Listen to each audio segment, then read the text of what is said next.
চোখ রাখলে মনে হবে কোনো প্রবাহমান নদী, তবে এটি নদী নয়, অস্ট্রেলিয়ার টাউন্সভিল শহরের রাস্তাঘাটের চিত্র। দেশটির উত্তরাঞ্চল জুড়ে বিপর্যয় ডেকে এনেছে ভয়াবহ বন্যা। শুধু টাউন্সভিলই নয়, ইনগ্রাম ও কার্ডওয়েলের মতো অনেকগুলো শহর তলিয়ে গেছে পানির নিচে। রাস্তাঘাট, দোকানপাট রক্ষা পায়নি কিছুই। মাত্রাতিরিক্ত বন্যার কারণে ঘরবাড়ি থেকে বের হতে পারছে না স্থানীয় বাসিন্দারা। রাস্তায় পানিতে তলিয়ে আছে সারি সারি গাড়ি। বড় সেতুগুলোর উপরেও ছুঁই ছুঁই বন্যার পানি। একদিকে বন্যা, অন্যদিকে কিছু এলাকায় অনবরত ঝরছে বৃষ্টি। এমন পরিস্থিতিতে অস্ট্রেলিয়ার আবহাওয়া অধিদপ্তর বলছে 6 মাসের বৃষ্টি ঝরেছে মাত্র 3 দিনে।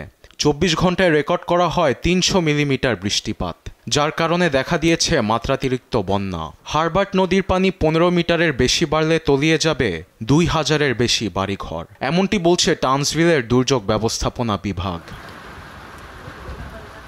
এমন পরিস্থিতিতে টাউন্সভিলের কয়েকটি এলাকাকে ব্ল্যাক জোন হিসেবে ঘোষণা দেন কুইন্সভিল স্টেট প্রিমিয়ার ডেভিড ক্রিজাফুলি। ব্ল্যাক জোনে বসবাসরত বাসিন্দাদের ঘরবাড়ি ছেড়ে আশ্রয় কেন্দ্রে যেতে অনুরোধ জানান তিনি।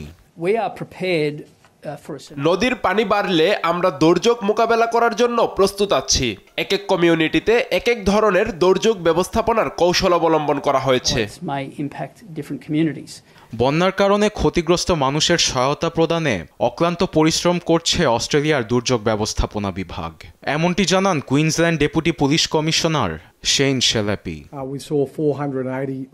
24 ঘন্টায় আমরা 480টি সহযোগিতার জন্য অনুরোধ পেয়েছি। এর সংখ্যা আরও বাড়তে পারে। আমরা কাজ চালিয়ে যাচ্ছি।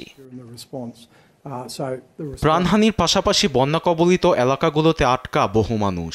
এমন পরিস্থিতিতে বন্যা বাড়ার শঙ্কায় উত্তরাঞ্চলের বাসিন্দাদের সরিয়ে নেয়ার তাগিদ দিচ্ছেন state premier. Arbid Afsar, news desk, Desh TV.